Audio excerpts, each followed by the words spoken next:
Hello नमस्कार साथियों, आप सभी भावी अध्यापक एवं अध्यापकों का आपके अपने YouTube channel target by Himanshu में स्वागत है। आज की इस वीडियो के माध्यम से आपके अति लघु उत्तरीय प्रश्न रहने वाले हैं। यूपी डीएलएड चतुर्थ सेमेस्टर जो आपका हिंदी विषय है उससे संबंधित आपका ये वीडियो रहने वाला है। इसमें आपके अति लघु उत्तरीय प्रश्न हैं जो कि आपके परीक्षा के लिए बहुत ही महत्वपूर्ण है। इसका मैंने एक वीडियोस अपलोड कर दिया है, प्लेलिस्ट बना दी है। प्लेलिस्ट में जाकर आप पहले पार्ट को देख सकते हैं, बाकी बहुविकल्पी प्रश्नों को भी देख सकते हैं। बाकी जितने भी विषय हैं उन सभी के मैंने वीडियोस अपलोड कर दिए हैं आपके लिए, जो कि बहुत ही महत्वपूर्ण है। तो आप सभी उन सभी को भी देख लीजिएगा, और जिन्होंने अभी तक चैनल को सब्सक्राइब नहीं किया वो चैनल को सब्सक्राइब कर लीजिएगा और बेल आइकन को प्रेस कर लीजिएगा। इसके अलावा आप हमारे टेलीग्राम ग्रुप से ज्वाइन होने के लिए, इसकी PDF फाइल्स प्राप्त करने के लिए आप हमारे टेलीग्राम ग्रुप से ज्वाइन हो सकते हैं। उसका लिंक मैंने डिस्क्रिप्शन बॉक्स में दे रखा है, वहाँ से आप ग्रुप को ज्वाइन करिए और इन प्रश्नों की PDF फाइल्स प्राप्त करिए। तो चलिए स्टार्ट करते हैं। पार्ट 2 में आपके क्या क्या प्रश्न रहेंगे। तो पहला प्रश्न है आपका, कमाल और कमाली किसकी संतान थे। तो कमाल और कमाली जो हैं संतान थे, ये कबीर की यानी कि कबीर दास की संतान थे। नेक्स्ट आपका है, मैथिली शरण गुप्त द्वारा रचित एक महाकाव्य नाम लिखो। तो मैथिली शरण द्वारा रचित एक महाकाव्य का नाम लिखना है। तो 1 नंबर का प्रश्न है आपका। तो साकेत जो है मैथिली शरण गुप्त की रचित एक महाकाव्य रचना है। नेक्स्ट आपका है, नीरजा किसकी प्रमुख रचना थी। नीरजा जो है यह महादेवी वर्मा की प्रमुख रचना थी। नेक्स्ट आपका है, उर्वशी तथा संस्कृति के 4 अध्याय किसकी रचनाएं हैं। तो यह है रामधारी सिंह दिनकर की जो है रचनाएं हैं। ये दोनों उर्वशी तथा संस्कृति के 4 अध्याय, ये दोनों ही रचनाएं रामधारी सिंह दिनकर की रचनाएं हैं। नेक्स्ट आपका है, ठलुआ क्लब किसका निबंध संग्रह है। तो ठलुआ क्लब है आपका बाबू गुलाब राय का जो है निबंध संग्रह है ठलुआ क्लब। नेक्स्ट आपका है, नागार्जुन का संक्षिप्त परिचय दीजिए। तो वैद्यनाथ मिश्र नागार्जुन का जन्म 1910 ईस्वी में बिहार के दरभंगा जिले में हुआ था। युगधारा, प्यासी, पथराई आँखें, सतरंगी पंखों वाली इनकी प्रसिद्ध काव्य रचनाएं हैं। तो ये देखिए, नागार्जुन का संक्षिप्त वर्णन अगर पूछे जाए, उससे संक्षिप्त परिचय पूछा जाए, तो वैद्यनाथ मिश्र जो नागार्जुन का जन्म जो है 1910 ईस्वी में हुआ। कहाँ पर? बिहार के दरभंगा जिले में। और इनकी जो महाकाव्य जो इसकी प्रसिद्ध काव्य हैं, ये युगधारा, प्यासी, पथराई आँखें, सतरंगी पंखों वाली, ये अब इनकी क्या है प्रसिद्ध काव्य रचनाएं हैं। नेक्स्ट आपका है, गणेश शंकर विद्यार्थी का संक्षिप्त लेख लिखिए। देखिए, गणेश शंकर विद्यार्थी का जन्म 1890 ईस्वी में प्रयाग में हुआ था। आप पत्रकार थे। ये जो है, और गणेश शंकर विद्यार्थी ये एक पत्रकार थे। आप सरस्वती पत्रिका तथा अभ्युदय पत्र में कार्यरत थे। कुछ समय उपरांत आप प्रताप साप्ताहिक के संपादक रहे, यानी कि प्रताप साप्ताहिक यानी कि जो प्रताप नाम का जो एक पेपर था उसके ये संपादक रहे। इनकी भाषा सशक्त एवं शैली ओजपूर्ण, गंभीर एवं वक्रता प्रधान रही। आपका निधन यानी कि इनका जो निधन हुआ है वो 1931 ईस्वी को हुआ है। नेक्स्ट आपका है, देखिए, शरद जोशी का सामान्य परिचय। देखिए, परिचय आप ज़रूर याद कर लीजिएगा, क्योंकि इसमें परिचय दिए हैं तो परिचय आपके लिए बहुत ही महत्वपूर्ण है। इनमें से किसी न किसी एक का परिचय आपसे पूछ सकता है। तो शरद जोशी का जन्म मई 1931 ईस्वी उज्जैन मध्य प्रदेश में हुआ था। जोशी जी की हिंदी के प्रसिद्ध व्यंग्यकार हैं। एक गधा उर्फ अला दाद खां, अंधों का हाथी आपके प्रसिद्ध नाटक हैं। परिक्रमा, किसी बहाने, जीप पर सवार इसलियाँ, राह किनारे देख, दूसरी सतह पर इनके प्रमुख व्यंग्य हैं। इनका जो निधन हुआ है ये 1991 ईस्वी में इनका निधन हुआ, शरद जोशी जी का। नेक्स्ट आपका है, शिवमंगल सिंह सुमन।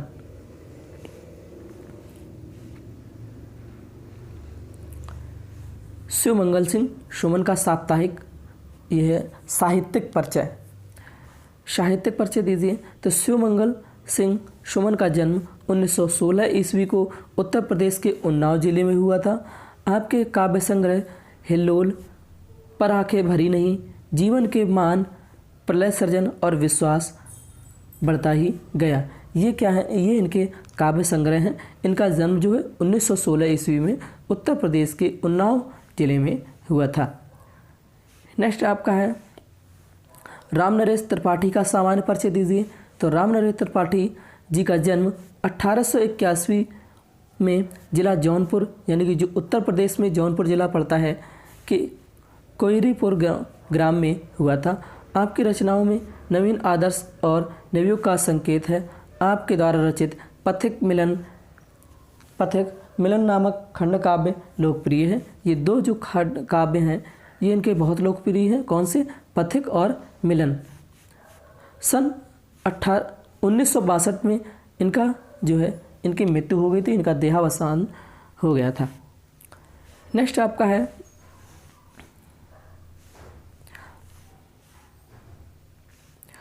महादेवी वर्मा की प्रमुख साहित्यिक रचनाएं कौन सी है? देखिए, महादेवी वर्मा की प्रमुख साहित्यिक रचनाएं कविता संग्रह जो है निहार, रश्मि, नीरजा, शाद्य संगीत, यामा तथा द्वीप शिखा, ये क्या है? इनके कविता संग्रह हैं। इसके बाद में गद्य रचनाएं जो हैं अतीत के चलचित्र, स्मृति की रेखाएं, श्रृंखला की कड़ियाँ और हिंदी विवेचनात्मक गद्य, ये क्या है? गद्य रचनाएं हैं महादेवी वर्मा की।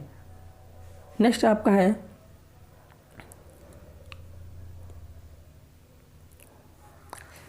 सियाराम शरण गुप्त का संक्षिप्त परिचय दीजिए।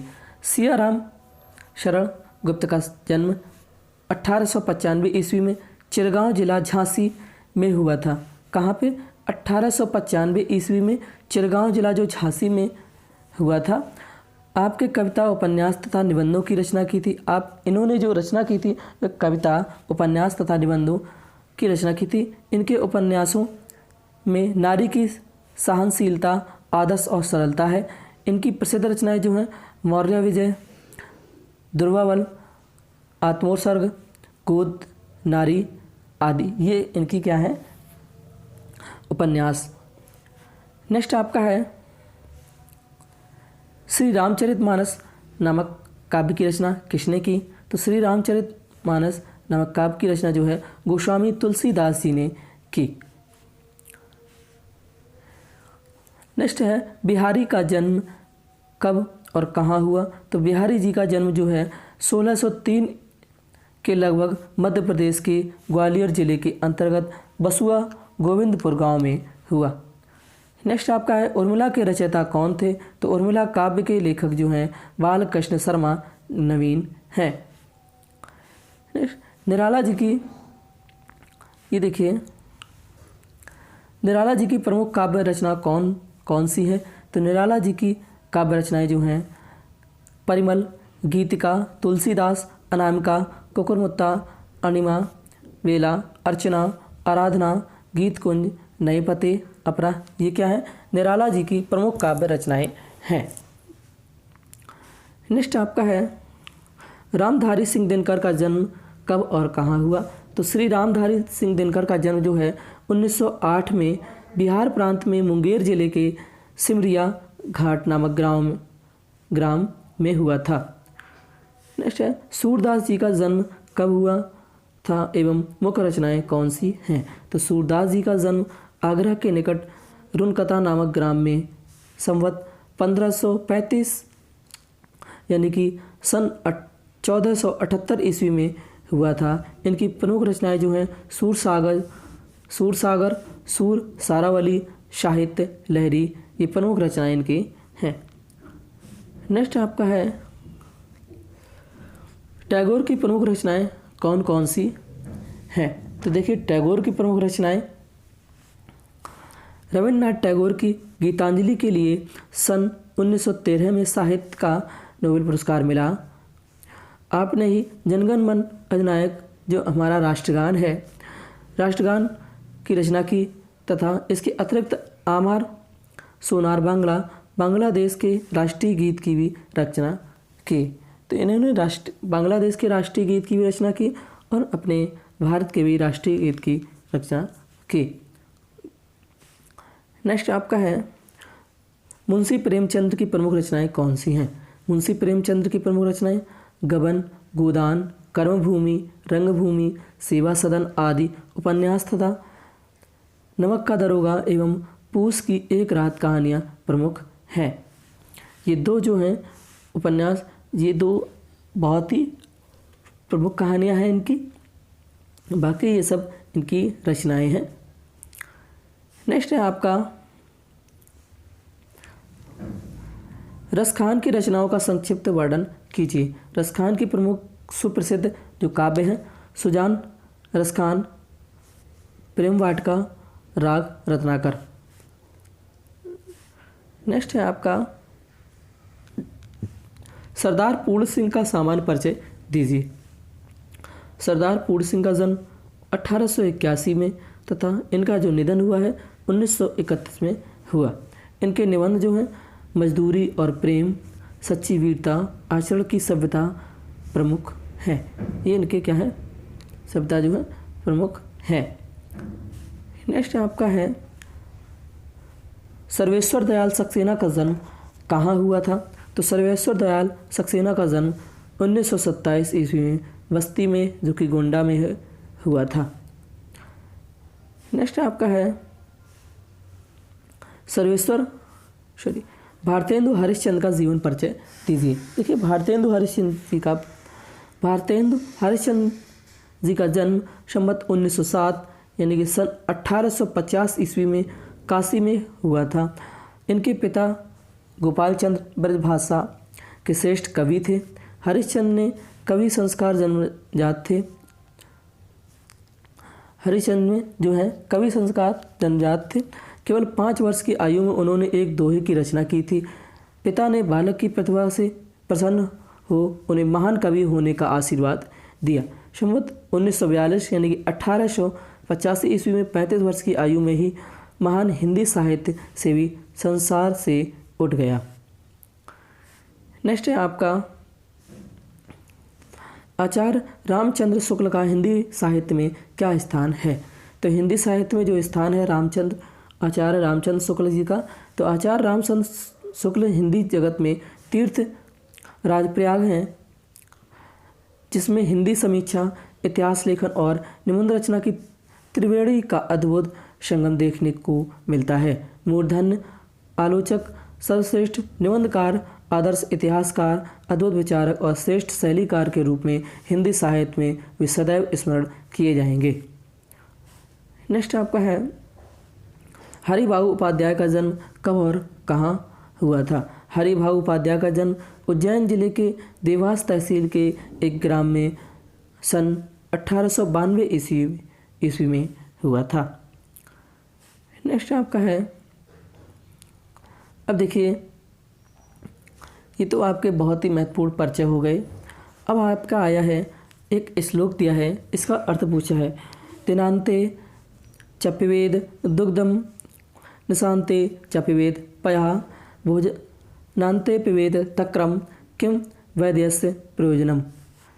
इसका हिंदी अनुवाद का है, जो दिन के अंत में अर्थात शाम के समय दूध पीता है और रात के अंत में अर्थात प्रातः काल जल पीता है, जो भोजन के बाद मट्ठा पीता है, उसको वैद्य यानी कि डॉक्टर का क्या प्रयोजन है, अर्थात कोई आवश्यकता नहीं। यानी कि जो ये शब्द आपका दिया है, जो दिन के अंत में अर्थात शाम के समय दूध पीता है, रात के अंत में अर्थात प्रातः काल जल पीता है, जो भोजन के बाद मट्ठा पीता है, उसको वैद्य की कोई ज़रूरत नहीं है, यानी कोई आवश्यकता नहीं है। नेक्स्ट आपका है सुभाषितानी का अर्थ लिखिए। सुभाषितानी का अर्थ यानी कि सुभाषितानी से आशय है ऐसे सूक्ति एवं वाक्य जिसके द्वारा नीति संबंधी नैतिक तथा धार्मिक प्रवृत्तियों का ज्ञान प्राप्त होता है, उसे क्या कहते हैं, सुभाषितानी कहते हैं। या सुभाषितानी का ये अर्थ है। सुभाषितानी का क्या अर्थ है, ऐसे सूक्ति एवं वाक्य जिसके द्वारा नीति संबंधी नैतिक तथा धार्मिक प्रवृत्तियों का ज्ञान प्राप्त हो, उसे सुभाषितानी का अर्थ कहते हैं।